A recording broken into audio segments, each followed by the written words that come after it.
Salut et bienvenue sur le podcast Take It Zen. Je suis Elodie Cruignot, psychologue, et t'emmène avec moi à la rencontre de personnes inspirantes qui ont surpassé leur peur pour se créer une vie qui leur ressemble. Salut petite feuille d'automne, comment vas-tu? Comme tu vois, moi j'ai la forme. Il y a quelques années, je t'aurais dit que je détestais l'automne, qui était pour moi synonyme de froid, de pluie et de déprime, rien que ça. Mais depuis que je réponds mieux à mes besoins au quotidien et que j'en connais plus sur nos cycles et les saisons, je suis un flow beaucoup plus doux et adapté. J'ai des moments de surcharge, de fatigue ou de stress évidemment, mais maintenant j'ai vraiment les bons outils pour m'apaiser et me revitaliser et ça change tout à mon énergie au quotidien.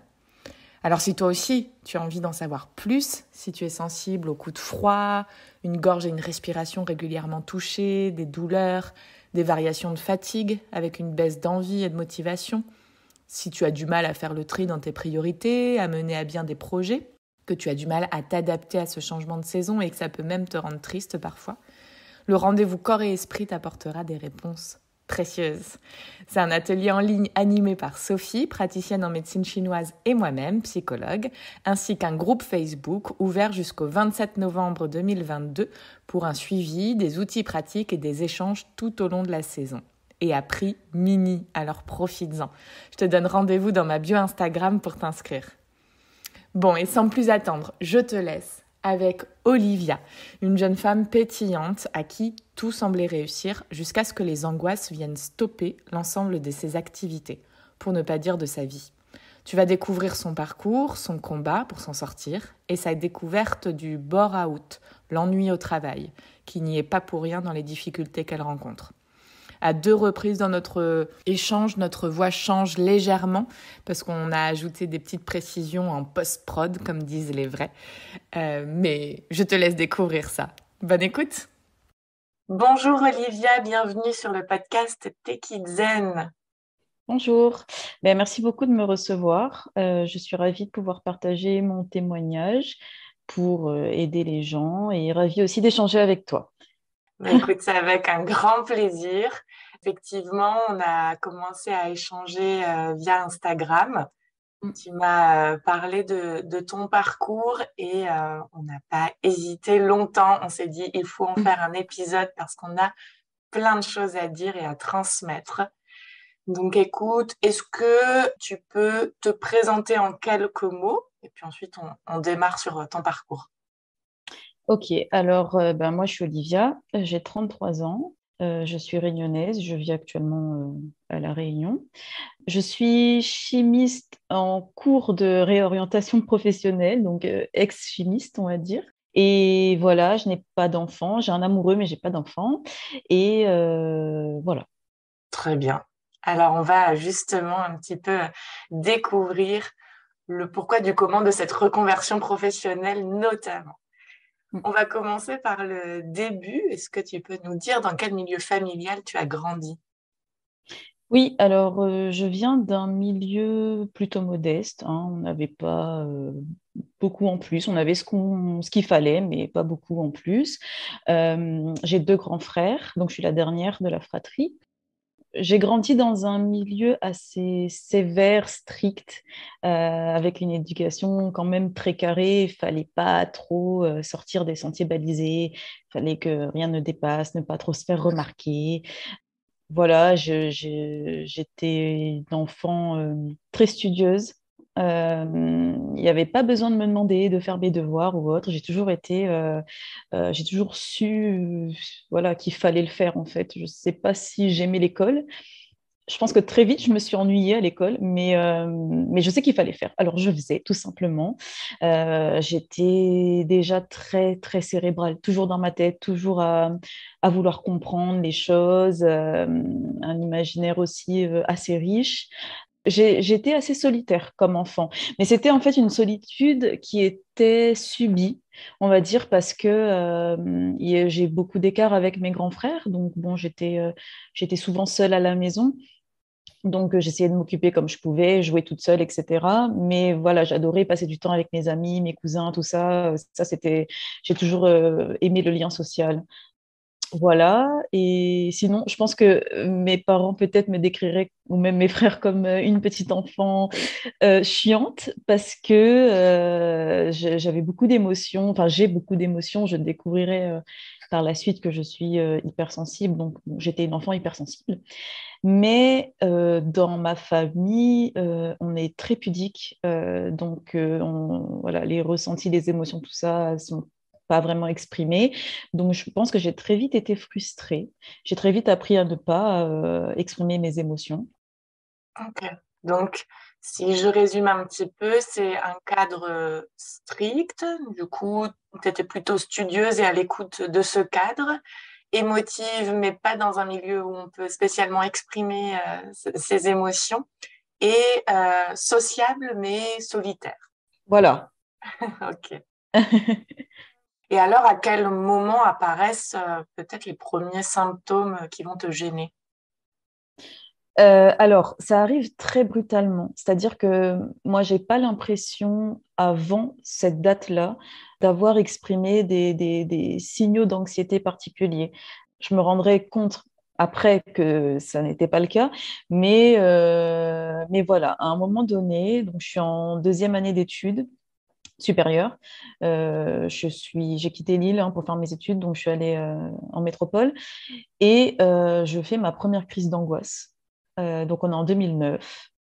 Je me réveille un matin et ça va pas trop. Je me sens fatiguée. Je suis un peu, voilà, je suis un peu patraque, mais rien d'alarmant parce que ça faisait quelques temps que je me sentais fatiguée parce que, voilà, j'avais les révisions des examens. J'avais une riche vie sociale, donc je sortais quand même pas mal. Je faisais beaucoup de sport. J'avais une vie à 100 à l'heure. Donc, en fait, me réveiller patraque, c'était un peu habituel, quoi. Et j'avais l'habitude, malheureusement, de taire un peu ça. Ça va passer, quoi. Je vais me réveiller, ça va passer. Donc voilà, je vais me doucher, etc. Mais ça ne passe pas. En fait, je commence à sentir que j'ai des palpitations, mon cœur s'accélère et j'ai la vision qui se floute un peu. Et en fait, en fait une sensation de mal-être général, un peu comme un malaise d'hypotension, on va dire. Mais c'est la première fois que ça m'arrive à ce moment-là. Je ne sais pas le décrire. Et pareil, je dis que ça va passer, mais ça ne passe pas. Donc, je décide de m'asseoir, de respirer un bon coup. Et là, en fait, j'ai une montée, comme une montée d'énergie au niveau de mon ventre et que je prends pour une nausée. Donc, bah, je vais aux toilettes, mais rien ne se passe. Et je suis pas malade, il se passe rien. Sauf que une fois ce pic atteint, je me sens mieux, ça va mieux. Donc, je suis sonnée par ce qui vient de se passer. Je comprends pas trop. Mais c'est pas, en fait, à ce moment-là, je suis pas encore apeurée. C'est-à-dire que ça va mieux. J'étais pas bien, mais ça va mieux. Donc, je me dis que je suis malade et puis je vais chez le médecin et je me repose la matinée, quoi. Oui, tu prends ça plus pour un symptôme physique que psychologique à ce moment-là. Oui, oui, et ça va être le cas très longtemps, hein. Mais à ce moment-là, ouais, le trouble anxieux ne se déclenche pas à ce moment-là, en fait. Ça, c'est ma première crise d'angoisse. Et je pense que je passe vite à autre chose au moment enfin, dans cette journée. Et donc, je vais chez le médecin qui me diagnostique une grippe intestinale. Donc, rien à voir, mais en fait, je lui ai tout décrit, mais je pense qu'il a retenu la sensation de nausée de la faim. Donc, voilà, il n'y a que ça qui est resté en tête.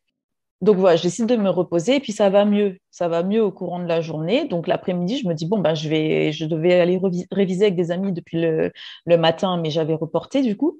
Je me dis, ça va mieux, j'y vais. Et là, donc, je sors de chez moi, je prends le tram et en fait, à partir du moment où le tram démarre, je recommence à me sentir pas bien. La tête qui tourne, les vertiges, le cœur qui s'accélère. Donc je descends au premier arrêt. Et à ce moment-là, même si j'ai pas le mot encore sur l'anxiété, il y a un shift. Je me dis, il y a un truc qui va pas. Je sais pas ce que j'ai, mais je sais que ça va être galère parce que j'étais bien et tout d'un coup, je suis pas bien et ça va, ça vient et c'est pas normal, quoi. Je sens que c'est pas normal. Et je pense que c'est à ce moment-là que commence vraiment ben, le début du trouble. D'accord. À ce moment-là, tu sais pas ce qui se passe. À quel moment, du coup, tu commences à comprendre que ce sont finalement des crises d'angoisse? En fait, du coup, je commence à en faire de plus en plus souvent. Et c'est une amie qui elle-même en fait, me dit, tiens, ça ressemble quand même beaucoup à de l'anxiété. Et donc, grâce à elle, je n'ai pas subi d'errance médicale très longtemps, hein, parce qu'elle met le mot dessus et j'arrive du coup à moi-même amener mon médecin là-dessus qui me dit effectivement, oui, ça ressemble à ça. Donc, je vais vous prescrire un truc. C'est de la phytothérapie au début et puis ça ira. Donc là, je me dis, ouais, génial. Je sais ce que c'est. Ça faisait peut-être 1 ou 2 semaines que ça n'allait pas, mais ça y est, c'est bon, c'est réglé. Je vais prendre ça, je vais prendre son médicament et ça y est, je vais pouvoir prendre le tram, aller en cours. Sauf que ben non, ça ne marche absolument pas, vraiment pas.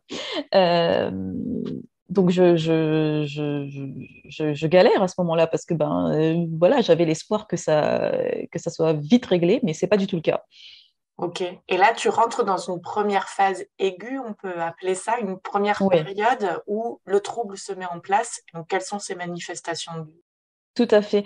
Là, en fait, ce qui se passe, c'est que je vais quand même essayer à chaque fois de mener, entre guillemets, une vie normale, mais j'y arrive pas. Le premier gros problème, c'est que je ne peux plus prendre les transports parce qu'à chaque fois, je fais une crise d'angoisse. Et en fait, je tombe dans l'évitement, c'est-à-dire que quand on commence à faire des crises d'angoisse, on associe l'événement ou le lieu des crises à l'anxiété. Donc, j'ai fait une crise d'angoisse en prenant le tram, ben, je ne prendrai plus le tram. Ça s'étend peu à peu à tous les cercles, en fait, à toutes les sphères de la vie. Donc, je commençais à plus voir mes amis, à plus faire de sorties. Déjà, je prenais plus les transports, donc ça devenait compliqué. J'allais plus au cinéma, j'allais plus au resto, j'allais nulle part, quoi. J'essayais quand même d'aller en cours, ça me tenait à cœur quand même de continuer à aller en cours, mais c'était compliqué, hein. C'était vraiment très compliqué. Et mon médecin m'avait prescrit un anxiolytique à prendre une fois quand la crise est vraiment trop forte. Donc j'ai eu beaucoup de mal à accepter cette aide chimique, on va dire. Mais au bout d'un moment, sans ça, j'y arrivais pas en fait. Sans ça, je n'y arrivais pas. Et même avec cette aide qui était ponctuelle, parce que ça fonctionne très très bien, un anxiolytique, on en prend en 15 minutes, la crise elle est passée. Mais malgré ça, je tombe quand même dans un cercle vicieux où je fais de moins en moins de choses et, euh, et voilà, c'est compliqué quoi. D'accord. Donc, il y a comme on dit, une peur d'avoir peur qui se met en place. J'ai peur de faire des crises d'angoisse dans les lieux où je vais. Donc, petit à petit, je les évite. Et Mhm. tu vis un isolement social aussi à ce moment-là, du coup, ou Oui. ça, non? Alors, oui, parce que en fait, j'en parle très très peu autour de moi. À mes amis proches, certains de mes amis proches, j'en parle vaguement, mais je rentre pas dans les détails parce que j'ai honte. Je n'assume pas. J'ai l'impression que je suis faible mentalement. Moi qui ai toujours tout mené de front, là, tout d'un coup, du jour au lendemain, je suis plus autonome, quoi. Je peux plus rien faire. Donc, j'en ai honte. J'ai l'impression que les problèmes comme ça, c'est que de la volonté, en fait, que c'est... Voilà, donc je comprends pas moi-même. Par contre, j'ai une amie qui, littéralement, dans le sens propre et figuré du terme, me tiendra par la main pendant toute cette période. Donc, cette amie-là m'aide beaucoup. Et tous les jours, elle vient me voir, tous les jours, elle me dit, bon, si tu fais une crise d'angoisse, je viens te chercher, qu'importe le lieu, etc. Donc, ça m'aide à essayer d'aller au-dessus de ma peur et sortir et tout ça. Donc, voilà, elle m'accompagne pour aller en cours, elle m'accompagne lors de mon déménagement, parce que du coup, je déménage pour me rapprocher de la fac, pour ne plus avoir à prendre le tram. En période d'examen, elle me dit clairement, bon, écoute, c'est pas grave si tu fais pas les cours, c'est pas grave si tu ne vas nulle part, mais au moins va à tes examens. Et je pense que je la remercierai jamais assez parce que moi, je voulais pas vraiment, j'avais peur de me retrouver enfermée dans une salle avec, en plus, c'était les débuts, donc on était plus de 50 dans des grands amphis pendant 2, 3 heures. Je pleurais, hein, je lui disais non, je veux vraiment pas. Et tous les matins, elle venait, elle m'emmenait à la fac et tout. Donc, je sais pas comment j'ai pu réussir ces examens-là, mais en tout cas, j'ai réussi et c'est grâce à elle, quoi. Donc, j'ai ce soutien-là quand même qui est quotidien. Ok. Mm, Cette première phase, à un moment donné, tu t'en sors. Comment mm. tu améliores les choses? Alors, je me renseigne beaucoup. Je me renseigne énormément sur Internet, sur des sites avec des sources sûres, hein. Je le dis, surtout éviter d'aller sur les forums catastrophes parce qu'il n'y a rien de pire, hein. Bien sûr que je l'ai fait, hein, mais ça ne m'a pas du tout aidé. Donc, je me renseigne sur l'anxiété, je comprends les mécanismes physiques, j'arrive à intellectualiser absolument tous les symptômes que je ressens. Même ma première crise, là, cette fameuse montée que j'ai pris pour une nausée, en fait, je comprends que c'est le shot d'adrénaline provoqué par une crise d'angoisse. Voilà, je comprends vraiment tout. Mais à ce moment-là, je me dis, c'est physique, en fait, ce que je ressens. C'est purement physique, j'ai des symptômes physiques. Je vois pas l'intérêt de consulter, je vois pas pourquoi on dit qu'il y a toute une thérapie à faire, ça m'intéresse pas du tout, ça m'intéresse vraiment pas. Mais je décide quand même d'aller voir une psychiatre parce que j'ai cet anxiolytique-là que je prends ponctuellement et ça me rassure pas du tout, j'ai envie d'avoir un suivi euh, d'un médecin spécialisé. Et cette psychiatre me change de ligne de directive au niveau thérapeutique. Elle me dit, au lieu de passer sur un traitement qui est curatif, où je prends le médicament une fois que je fais une crise d'angoisse, on passe sur le préventif, où je vais essayer de prendre une petite dose quotidiennement et ça va empêcher la crise de venir. Donc, je ne suis pas rassurée parce que bon, voilà, prendre des médicaments tous les jours pour juste se sentir normal, ça me dérange, hein. Mais comme c'est suivi, ça va. J'applique ce qu'elle me dit, mais le côté thérapeutique n'est pas fait à ce moment-là parce que bah, elle a une approche qui est très minime.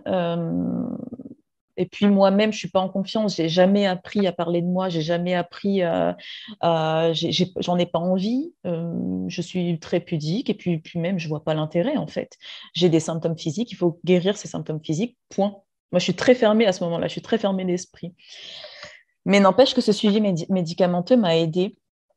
Et peu à peu, donc on trouve une dose un peu stable qui fait que bah, je fais de moins en moins de crises d'angoisse. Elles sont de plus en plus espacées. Donc j'arrive à un équilibre, on va dire, où après, au bout de quelques mois, j'arrive à rediminuer l'anxiolytique et à repasser sur une prise ponctuelle parce que ben, mes crises, elles sont de plus en plus éloignées. D'accord. Donc à ce moment-là, je me sors du trouble anxieux qui est vraiment quotidien. Parce que au-delà de ça, pendant cette période qui a duré quand même quelques mois, j'étais arrivée à un stade où aller prendre mon courrier dans ma boîte aux lettres, ça me faisait faire une crise d'angoisse. Voilà, j'étais complètement enfermée chez moi. Je faisais des crises même en regardant des films. Quand je voyais les personnes faire des choses de la vie, faire du shopping, je me disais, mais moi, est-ce que j'arriverai un jour à refaire ça? C'est donc ça la vie. Enfin, j'ai 21 ans, j'étais vraiment désespérée, quoi. Et je pense aussi, oui, j'ai oublié de le dire ça, je pense aussi ce qui m'a permis de m'en sortir et qui m'a permis d'aller voir cette psychiatre pour avoir un suivi médicamenteux, c'est que, en fait, je faisais des crises d'angoisse même chez moi. C'est-à-dire que je n'étais à l'abri nulle part. Et je sais qu'il y a des personnes qui, quand elles se restreignent, quand elles limitent leur sortie, elles se sentent mieux chez elles. Et il n'y a plus d'angoisse, il n'y a plus d'anxiété, donc elles tombent dans un enfermement. Et moi, heureusement, on va dire, maintenant avec le recul, ça n'a pas du tout été le cas. J'étais pas bien même chez moi, donc ça m'a un peu donné le boost pour vouloir trouver des solutions et m'en sortir, quoi, au lieu de rester dans cet enfermement qui finalement ben, ne me protégeait même pas de mon anxiété. Hum. Euh, voilà. Donc, en gros, pour répondre à ta question, pardon, je me suis un peu égarée. Non, très bien. Je m'en sors petit à petit comme ça. Donc, cette grosse phase doit durer 1 an, je pense. Peut-être un peu plus, peut-être un peu moins, bref. Et j'atteins un équilibre bancal, un peu comme un funambule hein, qui marchait sur une petite corde, où pendant des années, j'arrive à maîtriser mon anxiété. Je fais plus de grosses crises tous les jours. Ça m'arrive d'en faire, mais soit je les gère avec des tactiques que j'ai appris à amener, soit je prends un petit cachet, mais si j'en prends un par mois, c'est déjà beaucoup, quoi. Hum. Cet équilibre, il dure quelques années et ce qui m'aide à cette période aussi à tenir cet équilibre, c'est des échanges quotidiens que j'ai avec une autre amie qui, elle aussi, souffre de crise d'angoisse. Et en fait, à chaque fois qu'on a l'anxiété qui monte ou une crise qui apparaît, on s'écrit. On s'écrit mutuellement et En fait, c'est pris sur la dérision ou l'humour. On essaie d'en rire. On se dit, oh là là, tiens, ça fait combien de fois cette semaine que tu as eu l'impression que tu vas mourir? Regarde, c'est pas le cas. Et en fait, ça me permet de prendre du recul sur le moment et ça m'aide énormément. Et je pense que voilà, pendant des années, pareil, cet ami-là m'a beaucoup aidé dans cet Mm. équilibre. Effectivement, l'humour avec ça est un stade important parce que quand on arrive à le passer, il peut aider vraiment à prendre du recul sur la situation et à Mm, mm. apaiser ce type de crise d'angoisse. Tout à fait. En plus, enfin, pour moi qui comprenais le mécanisme de l'angoisse, ça n'empêchait pas quand même les crises d'arriver. C'est-à-dire que j'avais tout l'aspect scientifique derrière, biologique, tout ce qu'on veut, mais quand ça m'arrivait, en fait, on perd toute pensée rationnelle. C'est-à-dire que même si je savais très bien que j'allais pas mourir, sur le moment, j'ai quand même l'impression que je vais mourir. À chaque crise, on se dit, ah ben si, peut-être que cette fois-là, c'est vrai. C'est bête, hein, dit comme ça, mais on le ressent vraiment comme ça. Donc, le fait de discuter avec quelqu'un qui comprend, qui vit la même chose et qui, elle, n'est pas dans l'angoisse à ce moment-là, ça permet de prendre du recul Hum, hum. et ça aide. Ouais, tout à fait. Donc là, tu arrives à trouver cet équilibre bancal, comme tu dis. Mm. Qu'est-ce qui se passe ensuite? En fait, ce qui se passe, c'est que... Ah, mais j'ai oublié de préciser aussi hein, que quand du coup je me suis sevrée du médicament et que j'ai commencé à éloigner les prises et éloigner les crises, c'est parce que progressivement, j'ai pu aussi me reconfronter, ressortir, refaire des choses du quotidien. Et ça, je l'ai fait en me renseignant parce que je savais que voilà, il fallait sortir de sa zone de confort en fait pour éloigner l'anxiété, pour réapprendre le cerveau à comprendre en fait que la situation qu'on vit n'est pas dangereuse. Et très progressivement, je suis allée comme ça. Donc cet équilibre aussi, il commence comme ça en fait. Hein. Oui, c'est pas uniquement le médicament. Et Non, donc, il y a le médicament, l'aide là de tes deux amis. Et à ce moment-là, en lisant, finalement, tu fais une des phases clés de la thérapie cognitive et comportementale qu'on appelle oui. l'exposition, qui effectivement, comme tu le dis très bien, est de rééduquer son cerveau pour lui apprendre que ce n'est pas dangereux, ce type de situation. Est-ce qu'il y a d'autres choses à ce moment-là qui t'aident? Je pense que il y a aussi une grosse partie d'acceptation, un peu erronée sur le moment. Enfin, sur le moment, je ne le sais pas, mais je me dis en fait que ça fait partie de mon caractère. Moi qui pensais ne jamais avoir été anxieuse, je me dis, bon, bah là, ça fait partie de moi et j'aurai ça toute ma vie et j'aurai des périodes où ce sera plus compliqué, d'autres non. C'est pas grave. Il y a une partie d'acceptation aussi Ok. qui a mis du temps, mais qui arrive quand même. Et à ce moment-là, par contre, tu mets pas de cause à ton mal-être, spécialement Pas du tout, d'explication. Aucune. pas du tout. Je me dis que c'est arrivé un jour, puis voilà, pas de chance. Je cherche pas à creuser plus que ça, quoi. Donc, alors, on va avancer. Que se passe-t-il après cette période d'accalmie? Alors, cette période d'alchimie dure quelques années, pratiquement 10 ans. Et en 2019, je fais une grosse rechute. Des rechutes, j'en ai fait avant, mais ça durait pas. Ça durait pas parce que ça durait peut-être aller quelques semaines, peut-être 1 ou 2 mois parfois. Mais à chaque fois, je remettais en place mes tactiques d'exposition progressive, etc. Et ça marchait très bien. Je m'en sortais à chaque fois. Je retrouvais cet équilibre un peu bancal. Mais en 2019, je fais une rechute et qui va durer jusqu'à fin 2021, début 2022. Donc c'est récent. Hein. Je commence à peine à m'en sortir. Et là, je comprends que il me faut autre chose pour m'en sortir parce que j'ai beau appliquer les mêmes tactiques, ça ne va pas mieux et ça empire même. C'est une période très difficile à ce moment-là. C'est important ce que tu dis parce que j'ai quelques patientes qui viennent me voir qui ont un trouble depuis des années et qui, en plus du trouble, culpabilisent parce qu'elles aussi ont lu des choses et disent, mais pourtant, Mm, j'applique les principes d'exposition ou autres, comme on lit partout qu'il faut faire, et j'y arrive pas. Et donc, en mm, plus du trouble, il y a cette culpabilité qui arrive. En fait, effectivement, appliquer les principes comme ça va peut-être aider, soulager à certains moments comme pour toi, mais ça va pas forcément d'abord être correctement appliqué, parce que c'est pas juste s'exposer, mais en fait, à côté, il y a une compréhension du fonctionnement à avoir, il y a un travail sur ses pensées, sur ses émotions, une boîte à outils aussi à avoir dans ces moments-là. Enfin, il y a tout un tas de choses.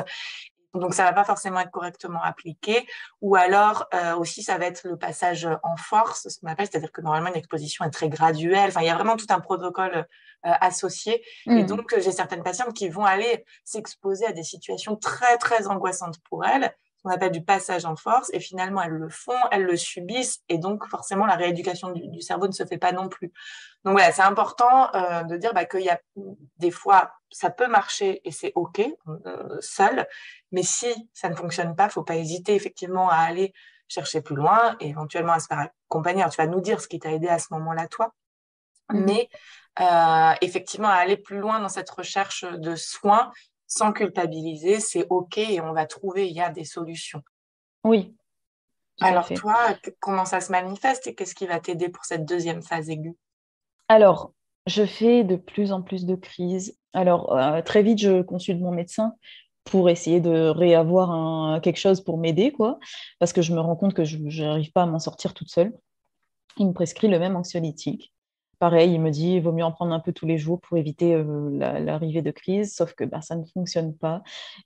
Il m'augmente un peu la dose, et puis pareil, j'arrive très vite à un moment où je me dis j'ai pas envie non plus d'augmenter indéfiniment, hein, parce que voilà, il y a des effets secondaires quand même assez importants. Je vois que ça ne fonctionne pas. Les crises sont de plus en plus intenses, de plus en plus longues. Je peux en faire 3, 4 dans une même journée. Malgré tout, j'essaie quand même Je vais au travail tous les jours. Je ne lâche pas. À ce moment-là, je ne lâche pas parce que je veux surtout pas retomber dans l'isolement que j'ai vécu lors de ma première phase aiguë. Et je sais que c'est facile. C'est facile de rester chez soi quand on est aussi mal.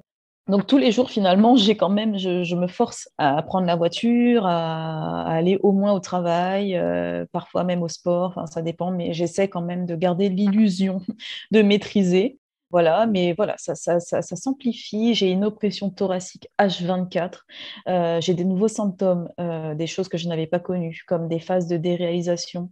Donc ça fait peur, ça fait très très peur. En fait, je ne sais pas si je vais bien l'expliquer, mais c'est un mécanisme du cerveau qui permet de dissocier un peu quand on subit des stress, des émotions très, très fortes pour se protéger.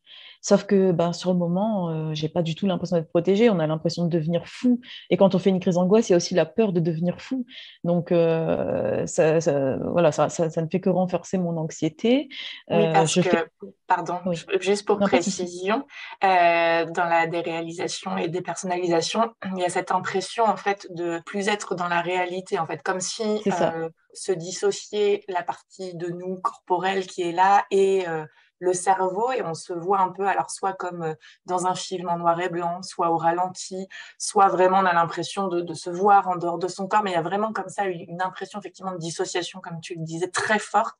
Et une des raisons notamment, c'est que le stress à haute dose est toxique pour le corps. Donc le cerveau, quand il reçoit l'information d'une émotion trop intense, c'est en ce sens-là qu'il va appuyer sur un bouton pour nous protéger de cette toxicité, mais qu'on n'en a pas l'impression sur le moment, puisque par contre les effets sont très désagréables. Et qui fait effectivement extrêmement peur. Et ça aussi, c'est important Mm, de le savoir parce que quand on ne le sait pas, on a l'impression de devenir fou. Or, c'est un mm. mécanisme de protection du cerveau qui est normal, qu'on peut tous ressentir à un moment donné de notre vie, soit dans l'enfance, à l'adolescence, lors d'une émotion forte ou autre, pas forcément dans un trouble et de manière répétée. Mais effectivement, dans un trouble anxieux, c'est très fréquent de ressentir ces symptômes-là. Oui, et surtout que enfin, c'est nécessaire, je pense. Le cerveau, il fait pas ça pour rien, quoi.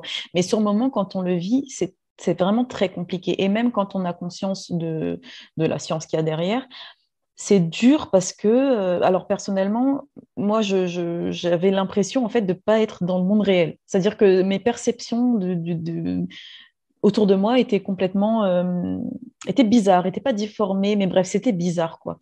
Et voilà, donc j'ai ces nouveaux symptômes-là. Je fais aussi des terreurs nocturnes. chose nouvelle, hein. C'est-à-dire que en fait, je me réveille dans la nuit et je vis une crise d'angoisse en fait. Donc je suis à moitié endormie, à moitié en hypervigilance, je comprends pas trop ce qui se passe. Donc voilà, c'est-à-dire que même aux périodes où je me repose, bah, en fait, mon inconscient ne se repose jamais. Je suis dans un état d'hypervigilance constant, j'ai les muscles tout le temps tendus, voilà, je perds l'appétit, je me sens vraiment très mal tout le temps, tout le temps. Et même au moment où je ne fais pas de crise d'angoisse dans la journée, parce que voilà, je ne suis pas en crise d'angoisse non plus H24, mais on va dire sur une échelle de 1 à 10, si la crise, c'est 10, ben, quand je ne fais pas de crise, je suis quand même à un niveau de 8-9, quoi. Donc, je suis quand même à un niveau d'anxiété qui reste élevé très, très longtemps. Donc, voilà, j'ai essayé beaucoup de choses. Et là, voilà, je me rends compte quand même que je ne peux pas m'en sortir toute seule. J'ai essayé beaucoup de thérapies manuelles pour détendre mon corps. Énormément de choses. Alors, j'ai fait de l'acupuncture, de la microkiné, de l'éthiopathie. Enfin, j'ai fait beaucoup, beaucoup de choses. Ça ne marchait pas. Il y a rien qui fonctionne. Je décide de consulter une psy bah, pour essayer de m'en sortir, quoi. Donc, je tombe sur une très bonne thérapeute qui arrive assez vite. En fait, je vois qu'elle maîtrise le sujet et qu'elle m'amène sur des choses qu'il faut pointer du doigt, en fait. Et là, je comprends que finalement, l'anxiété, elle a toujours été présente dans ma vie. Ce n'est pas au moment de cette première crise d'angoisse que ça commence. Depuis toute petite, en fait, c'était présent. Mais c'était peut-être une impression d'état normal pour toi si tu avais connu toujours cet état-là. En fait, on se rend pas compte que c'est pas normal. En fait, je me sentais pas, c'est-à-dire que j'étais pas stressée ou angoissée, mais mon anxiété s'exprimait de façon différente.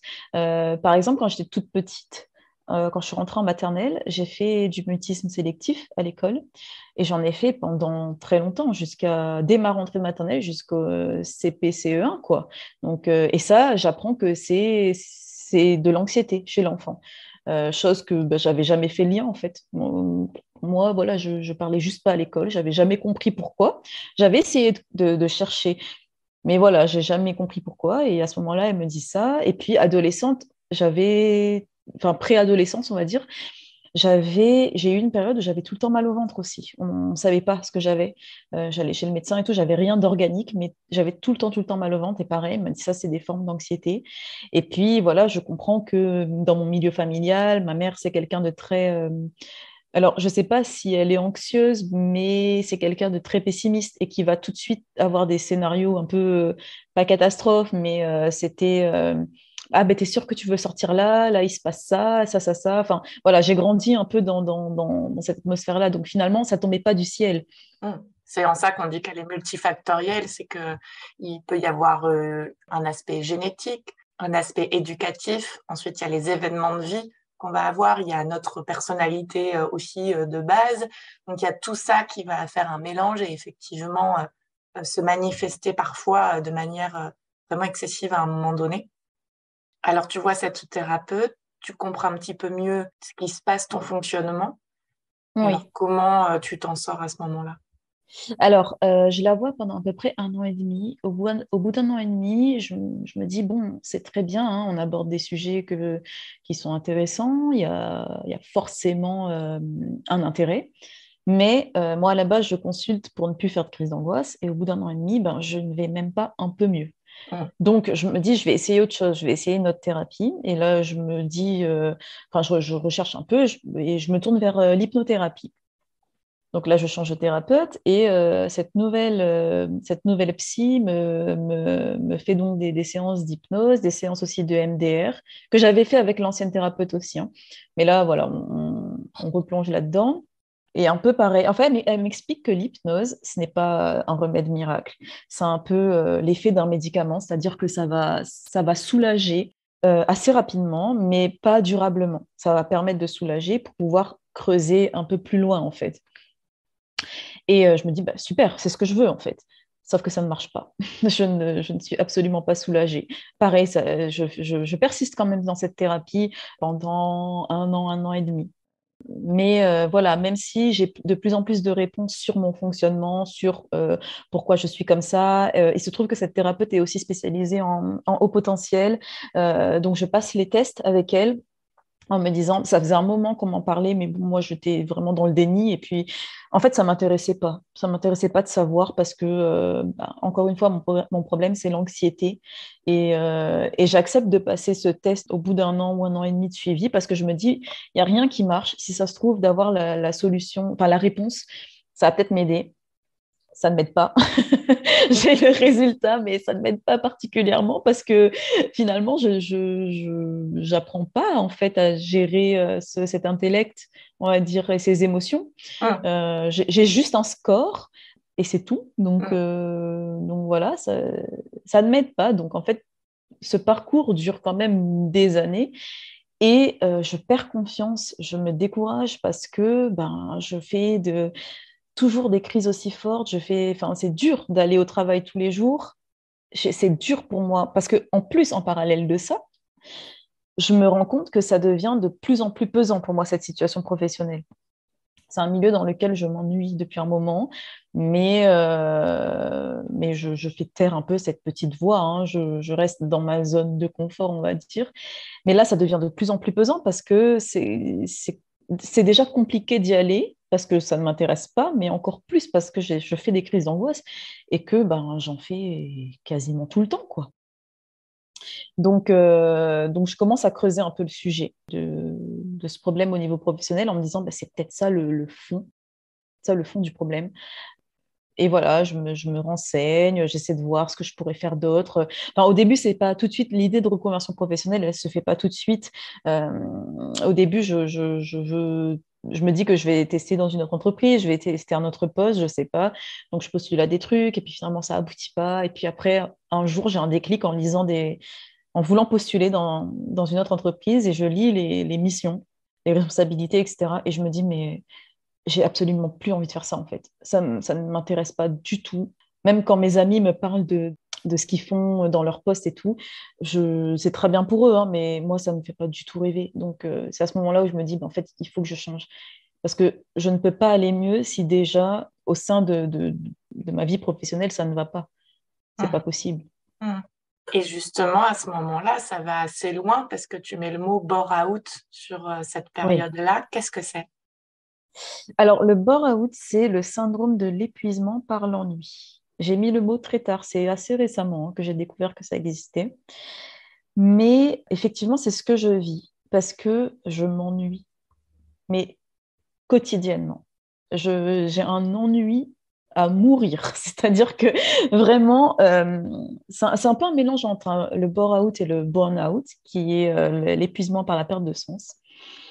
Mais dans ce poste-là, vraiment, j'ai des journées où, alors je ne sais pas si c'est moi qui travaillais vite ou si vraiment il n'y avait pas assez de travail, je ne sais pas, mais j'ai des journées où vraiment je m'ennuie, quoi. Donc, et peu à peu, ben, ça finit par jouer sur le mental, forcément, quoi. Hum, Forcément. Et tout cet ennui, tout ce vide est comblé au quotidien par l'anxiété. Donc, c'est le serpent qui se mord la queue. ok.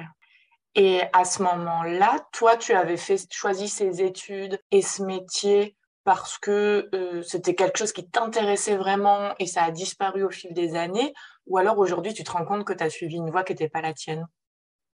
J'ai clairement suivi une voie qui n'était pas la mienne. En fait, ce qui s'est passé, c'est que après le bac, il faut que tu choisisses ce que tu veux faire pour le reste de ta vie. Sauf que ben, je n'étais pas du tout informée. Je savais pas. J'ai suivi en fait un chemin tout tracé toute ma scolarité. Je réussissais bien à l'école, donc on m'a dit ben, va en S. Au moins toutes les portes te seront ouvertes. Mais à la fin, quand c'est fini, tu te dis bah, c'est quoi toutes les portes finalement? Je sais pas. Je sais pas. Hum, Donc, à ce moment-là, je sais plus ou moins, enfin voilà, en réfléchissant un peu, je me dis, j'ai envie d'être psychologue. Je voulais être psychologue à l'époque. Et je teste, je dépose un dossier, et puis finalement, ça n'aboutit pas.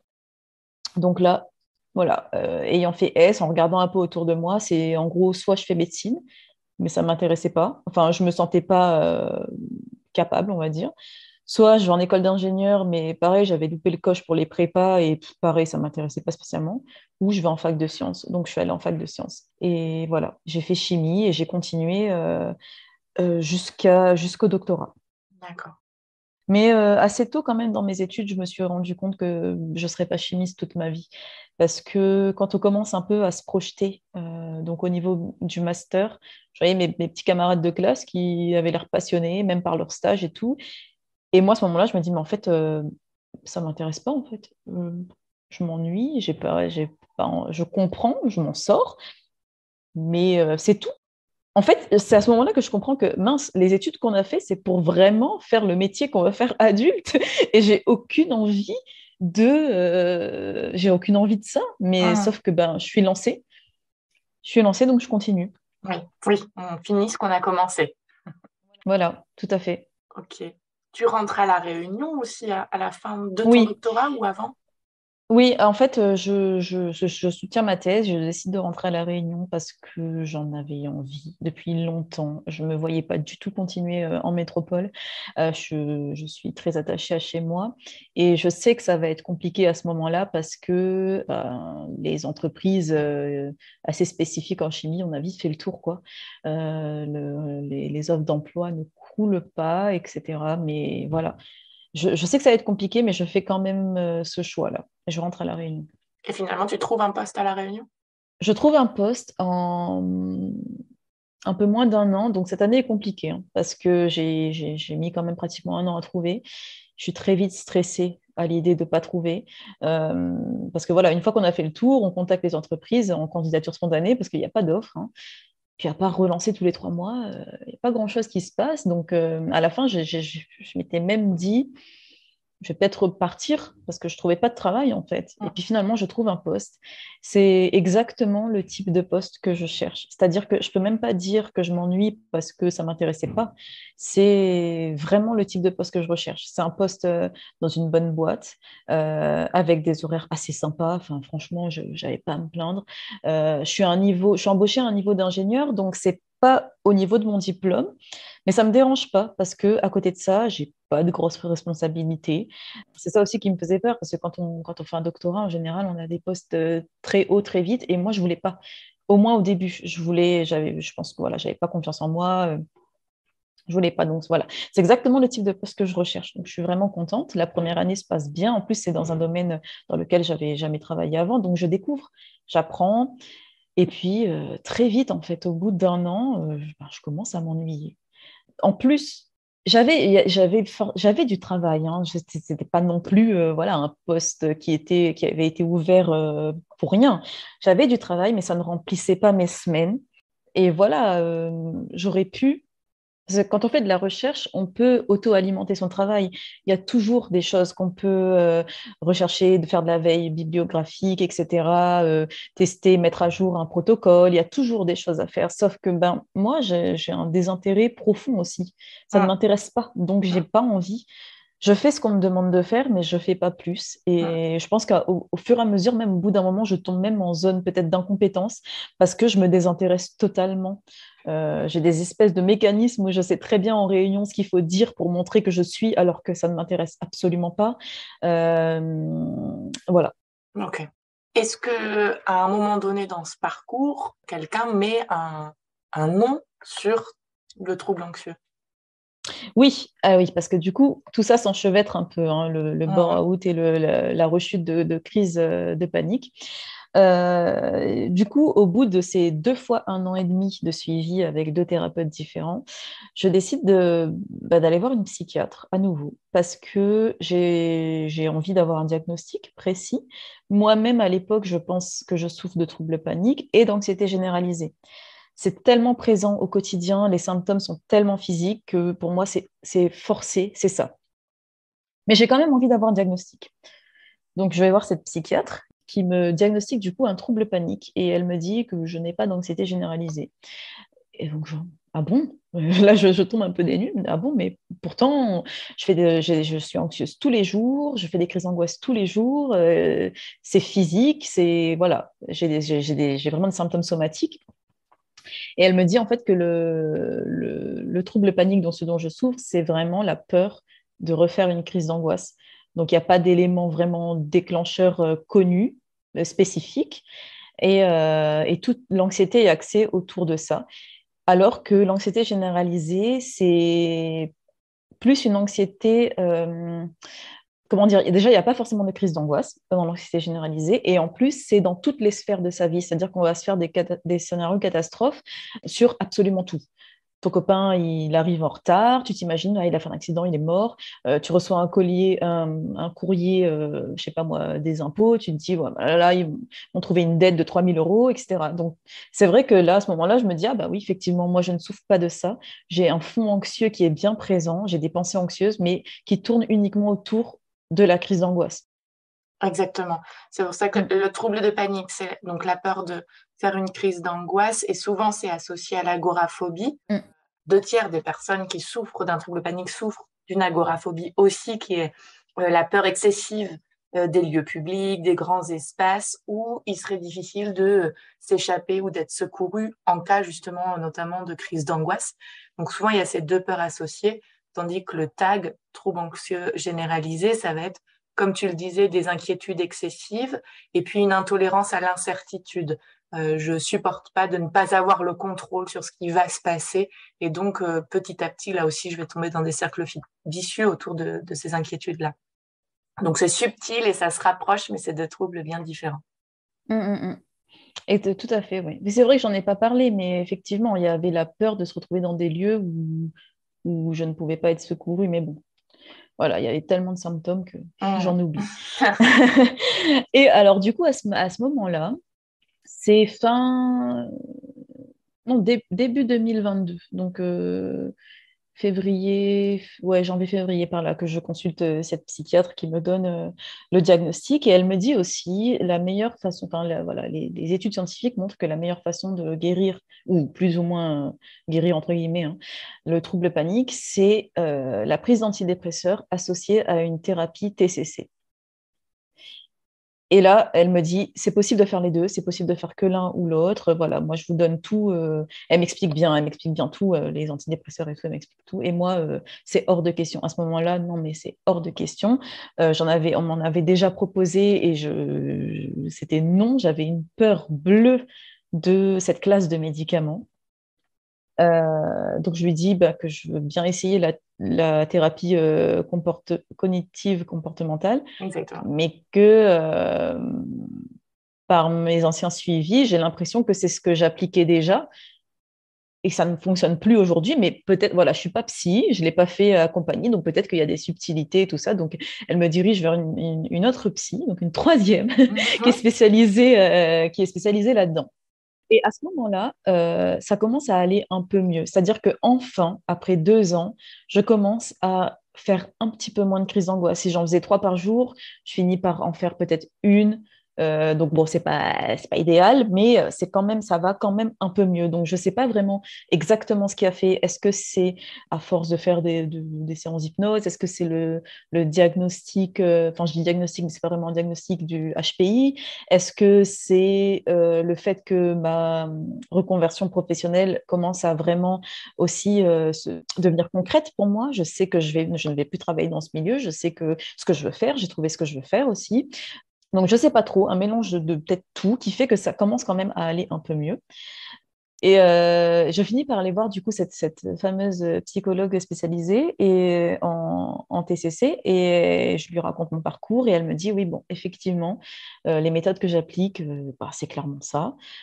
Si ça ne fonctionne pas, voilà, j'ai essayé beaucoup de choses. Il y a beaucoup de choses. Aujourd'hui, je suis un peu dans une impasse. Je sais ce que je vis, je comprends ce que je vis, j'ai testé beaucoup de choses, mais ça ne va pas mieux. Donc, il faudrait peut-être penser effectivement aux antidépresseurs. Et je lui explique que je ne veux pas, que j'ai peur, parce que déjà pour moi, les antidépresseurs, c'était forcément associé à la dépression. Et pareil, j'ai peur d'avoir cette maladie. Je me dis, enfin, pour moi, j'ai l'image de quelqu'un qui s'en sort jamais, en fait, qui, voilà, un dépressif, ça fait peur, et moi, ça me faisait peur. Sauf qu'elle m'explique que ben, ce n'est pas forcément le cas. Déjà que moi, je souffre clairement pas de dépression. Elle me rassure là-dessus. Elle me dit, votre problème, c'est l'anxiété. Même s'il peut y avoir des symptômes dépressifs associés à cette anxiété, il n'y a pas de dépression au fond, quoi. Donc, elle me rassure.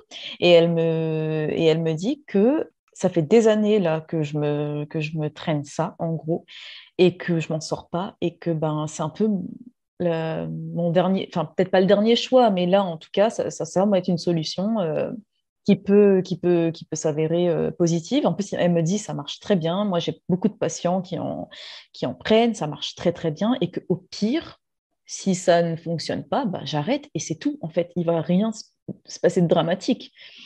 Donc là, dans ma tête, la petite graine est, est plantée. J'en parle un peu avec des amis. Quand on commence à en parler, on se rend compte qu'il y a des gens, il y a pas mal de gens qui autour de nous en prennent, et pour des raisons tout autres que la dépression d'ailleurs. Et donc ça rassure, ça fait moins peur, parce que moi j'avais vraiment la caricature de la personne sous antidépresseur, léthargique, qui fait rien, limite ça change sa personnalité. Enfin, j'étais vraiment dans la caricature. Parce que finalement, moi, en me renseignant, j'ai appris, je me suis instruite et j'ai appris que le déséquilibre au niveau chimique du cerveau, donc au niveau des neurotransmetteurs, il est présent dans le cas des troubles anxieux, de la dépression ou autre, mais plus on laisse traîner son trouble, comme j'ai pu le faire, en soignant, en masquant les symptômes plutôt que de creuser le fond, plus il s'intensifie ce déséquilibre, et que, arrivé un moment, il n'y a pas d'autre choix que de le rétablir par la prise médicamenteuse. Et c'est pour ça, en fait, que les thérapies ou autres, tout ce que j'avais essayé, ou même l'exposition progressive, ça n'a pas fonctionné chez moi au bout d'un moment, parce que ça faisait trop longtemps en fait que je laissais traîner ça. Cette prise de médicaments, finalement, elle permet de rétablir cet équilibre, et qu'il n'y a rien de diabolisant à ça, parce que voilà, on dira jamais à un diabétique que quand il prend son insuline tous les jours, qu'il ferait mieux de se bouger, qu'il exagère, que c'est dans la tête, etc. Donc voilà. J'avais aussi très très peur de ne pas trouver la bonne molécule, parce que je sais que c'est compliqué. Et essayer des médicaments, avoir l'espoir que ça fonctionne, attendre 1 mois, 2 mois, etc. Et finalement, ça ne fonctionne pas, etc. Cette errance médicale, je l'ai connue pour d'autres problèmes que j'ai. Donc l'intestin irritable, qui est plus ou moins lié avec l'anxiété, et aussi l'endométriose. Et en fait, pendant des années et des années et des années, j'ai eu ces situations-là où je teste des traitements, etc. J'ai l'espoir, finalement, ça ne fonctionne pas et tout. Et j'avais vraiment pas envie de retomber là-dedans.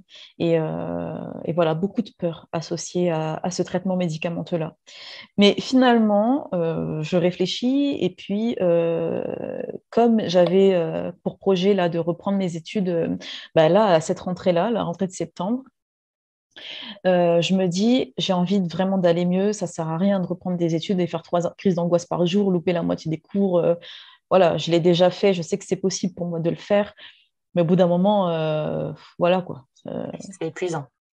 Voilà, autant essayer. Donc, je reconsulte ma psychiatre et je lui dis, voilà, je suis prête à essayer. Et alors, comment ça se passe? Et là, en fait, déjà, il se passe rien de fou. On change pas de personnalité. On devient pas tout d'un coup léthargique. Ça ne change pas. Ça ne guérit pas. Faut être d'accord là-dessus.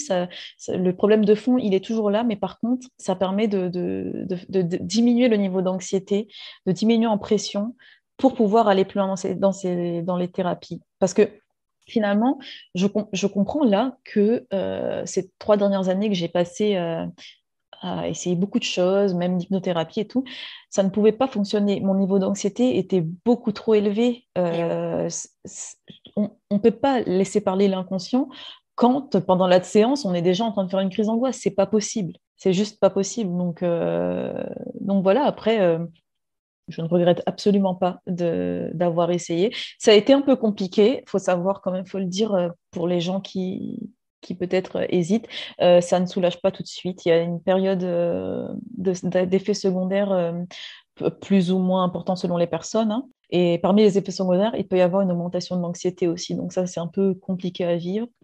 Donc moi, j'ai eu un peu de mal quand même, hein. J'en suis quand même à ma 3e molécule, hein. J'ai eu un peu de mal à trouver, mais malgré, si on met de côté ces difficultés, les effets secondaires et tout, j'ai eu très vite quand même un effet positif sur mon anxiété. Donc très vite, ça a été, ah bah tiens, je peux à nouveau faire les courses sans faire d'attaque de panique, sans être accompagnée de mon copain. Je peux prendre la voiture, faire de longs trajets. Tiens, voilà, je n'ai plus ces 3-4 crises par jour. Je n'ai plus Et pour moi, c'est juste miraculeux, quoi. Ok. Est-ce que Mm. tu parlais de ton copain? Est-ce que tout ça a eu des conséquences sur ta relation amoureuse ou ta vie de couple? Alors, des conséquences, non, mais j'ai la chance d'avoir quelqu'un de très empathique, quelqu'un qui n'a pas du tout connu ce genre de problème, mais qui a compris très très vite, qui me tire toujours vers le haut, qui est là au quotidien. C'est grâce à lui d'ailleurs que j'ai recommencé à avoir une psy et tout. Il me disait en gros, bah, s'il y a besoin, il faut quoi, vas-y. Et en fait, il a très vite compris que, je pense qu'il a très vite compris que déjà, il pouvait pas m'aider. Enfin, il ne pouvait pas me sauver, quoi. C'est pas lui qui allait me Mm. sauver. Donc, sa présence suffit. Sa compréhension suffit. Donc voilà, c'est vraiment un soutien quotidien. L'anxiété, même si ça n'a pas joué, ça n'a pas mis mon couple en péril ou autre, quand une des personnes souffre de ce genre de trouble, hein, anxiété ou dépression ou TCA ou autre, ça fait partie du couple quand même, parce que c'est au quotidien. Euh, le nombre de fois où on a dû faire des demi-tours, le nombre de fois où je l'appelle, même quand il est au travail. Moi, j'étais au travail, lui était au travail, mais je faisais des crises d'angoisse et tout. Enfin bref, c'était quotidien. Mais voilà, je pense que c'est important de bien être entouré. J'ai eu la chance de l'avoir été bah, dès là avec mon copain, mais même au début avec mes amis. Et ça, c'est vraiment important. Mm. Donc, c'est important d'en parler aussi à des gens de confiance. Oui, et ça aide en fait, quand l'information est bien accueillie, ça aide.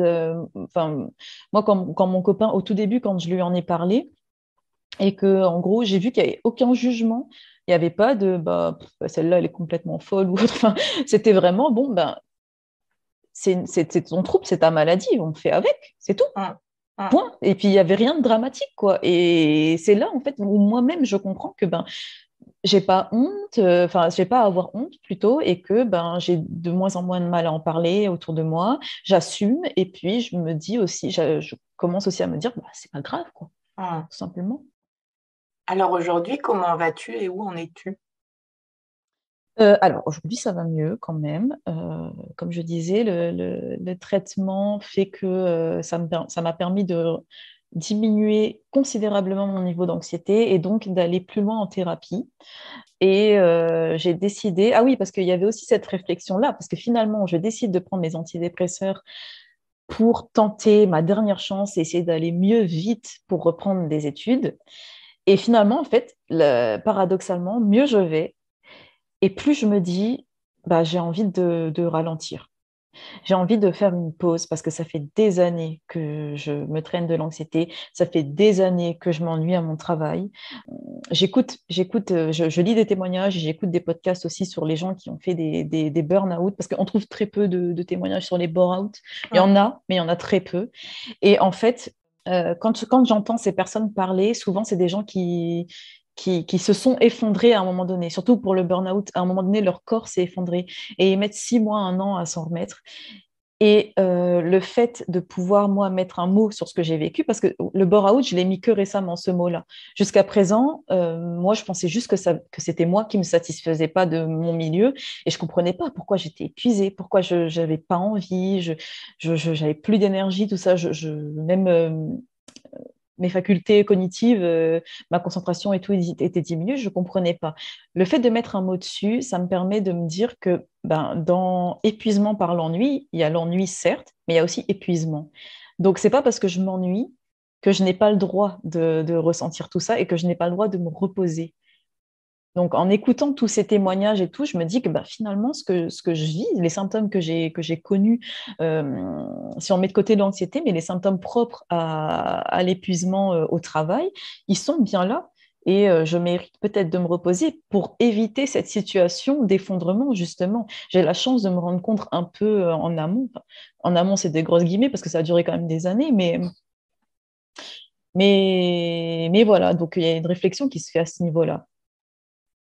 C'est hyper important parce que souvent, dans le burn-out et le bore-out, il y a un profil de personnalité de personnes qui ne s'autorisent pas à faire de pause, à s'arrêter, qui culpabilisent de ça, qui vont pas connaître ou peu connaître leurs limites, leurs besoins, ou en tout cas peut les écouter et peut y répondre. Donc tout ce profil-là fait que au moment où il faut, si elles vont jusqu'à l'effondrement effectivement ou l'épuisement, il y a une culpabilité à prendre cette pause-là et à vouloir reprendre très vite. Or, je pense qu'effectivement, il y a besoin d'une pause, souvent d'une longue pause, parce qu'on est allé vraiment jusqu'à l'épuisement, et ça, il faut s'en remettre autant physiquement que psychologiquement. Il y a tout un tas de bases aussi dans sa vie à revoir, un quotidien à réorganiser, tout ça, ça prend du temps. Et c'est vraiment, je pense, un déclic à avoir on va gagner finalement du temps et presque en productivité, si on veut le penser comme ça peut nous aider à se déculpabiliser de faire une pause, mais ce temps-là n'est pas du temps à rien faire ou du temps pas productif, c'est du temps pour se remettre sur pied, reconstruire son quotidien, pour ensuite être durable dans ce quotidien où on va avoir un métier, un emploi, une activité qui nous plaît, d'ailleurs autre chose, en tout cas une activité qui nous plaise au quotidien. Et ça va être réellement efficace plutôt que d'enchaîner les choses et finalement de ne jamais réellement se reposer et d'être en arrêt constamment ou de faire, on en voit qui font 1, 2, 3 burn-out et qui ne s'arrêtent toujours pas. Non, tout à fait. Et puis c'est vrai que la notion, là j'en parle comme si c'était facile, mais finalement les semaines de réflexion ont été compliquées, hein. La culpabilité, elle est vraiment présente. J'en étais à un point où, comme je le disais, malgré mes crises d'angoisse et tout, j'allais tous les jours au travail. Et les rares fois où vraiment là j'en pouvais plus et je prends un jour, je culpabilisais, alors que finalement c'est normal, quoi. Le corps, au bout d'un moment, c'est normal qu'il ne suive pas quand on a ce genre de problème. Un problème en plus qui est invisible. Ça renforce d'autant plus la culpabilité, ça, parce que ça ne se voit pas. Parce que mes crises, elles avaient beau être intenses, la personne à côté de moi, mes collègues et tout, je suis sûre, s'ils écoutent ce podcast, ils diraient, mais elle raconte n'importe quoi. Elle a été toujours souriante, toujours de bonne humeur. Enfin, je veux dire, n'importe quoi.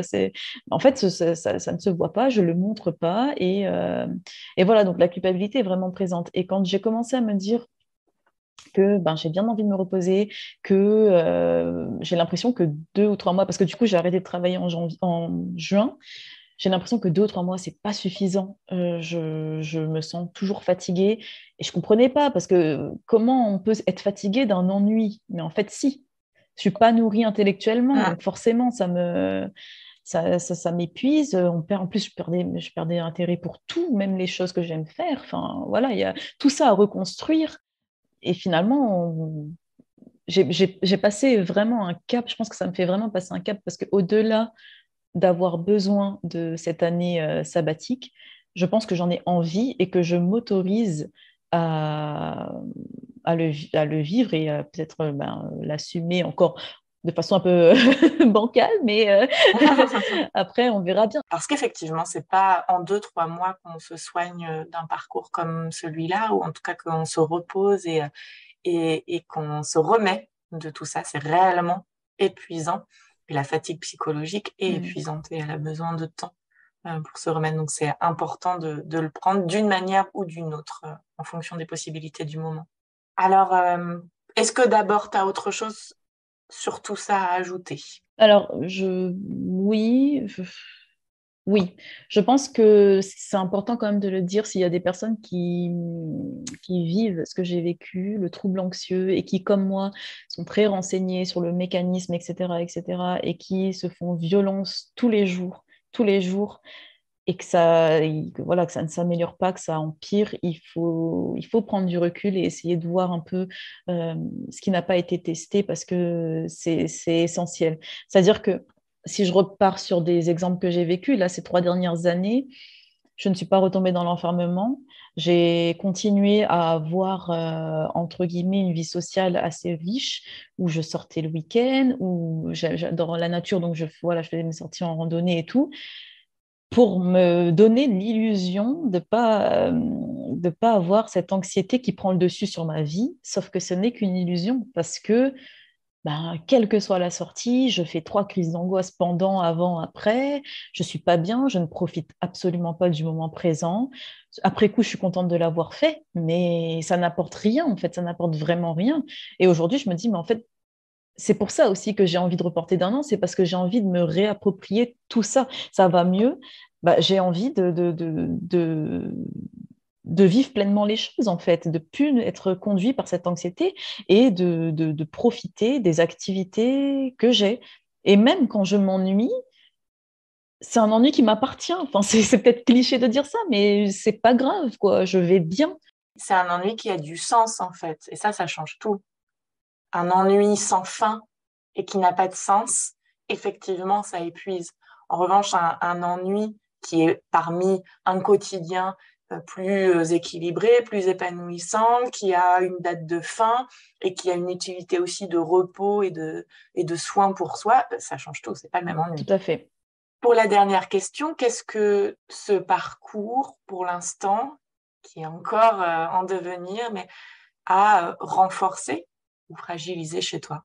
Alors, fragilisé, ça a longtemps et je pense que faut que je reconstruise ça encore aujourd'hui. Ça a fragilisé quand même une confiance en moi et en mon corps qui déjà n'était pas très très importante. Mais voilà, quand tous les jours on essaye, on se dit bon ça va aller, ça va bien se passer et que ça ne se passe pas bien, on finit par faire des crises d'angoisse, qu'importe, mais voilà, on a toujours cet espoir-là, on se dit bon là ça va aller, etc. Et ça ne se passe pas bien, on perd confiance, forcément. Donc ça, c'est quelque chose qui a été compliqué.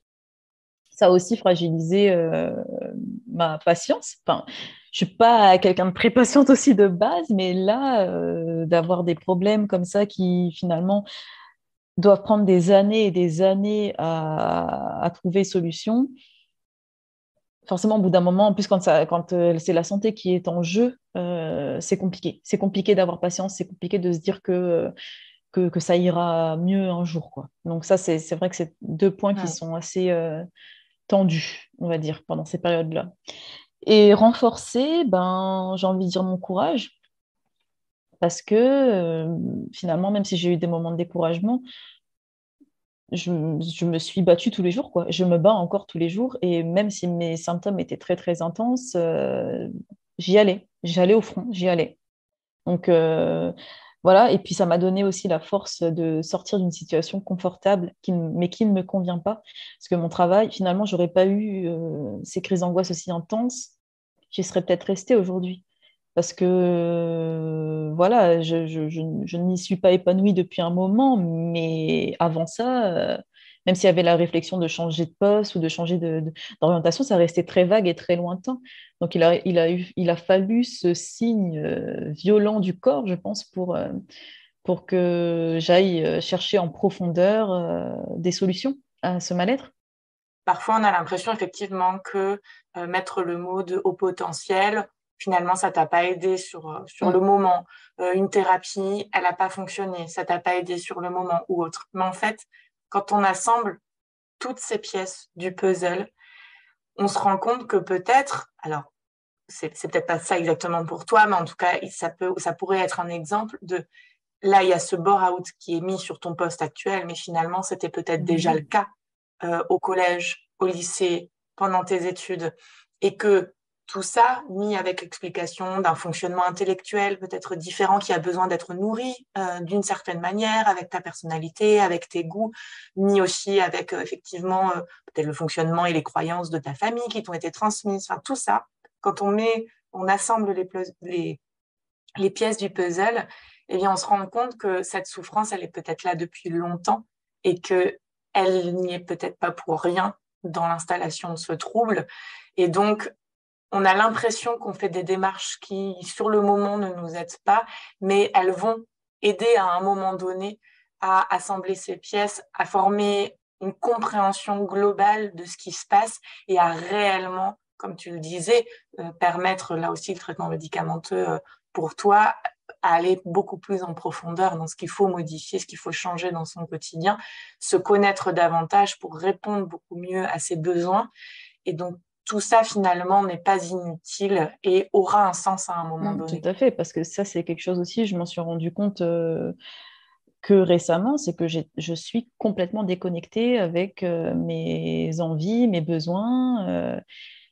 Il y a une déconnexion totale, quelque chose qui doit se rétablir, ça c'est sûr. Et oui, et ça s'apprend pas, enfin, au contraire, c'est pas inné, en fait, de répondre à ses besoins, d'être à l'écoute de ses émotions. Et comme tu le disais, et c'est le cas pour un bon nombre d'entre nous, on a plutôt cherché à les étouffer qu'à les exprimer, à les écouter, à y répondre. Donc ça s'apprend, et ça prend du temps. Tout à fait. Très bien. Est-ce qu'on a fait le tour? Oui, je pense. Bon. Mais écoute, je tiens à te remercier énormément pour ce témoignage extrêmement riche qui, je suis sûre, aidera, inspirera et donnera de l'espoir à un bon nombre de personnes qui nous écouteront. Donc, merci beaucoup. De rien, avec plaisir. Déjà. Et puis, on te souhaite une très belle continuation dans cette pause et dans cette reconversion. Et ma foi, à une prochaine fois. À une prochaine fois. Merci d'avoir écouté cet épisode jusqu'au bout. Si vous appréciez ce programme, n'hésitez pas à le soutenir de manière totalement gratuite, en le partageant autour de vous, en vous abonnant et en laissant un avis. Je vous dis à très vite pour une vie plus zen au quotidien.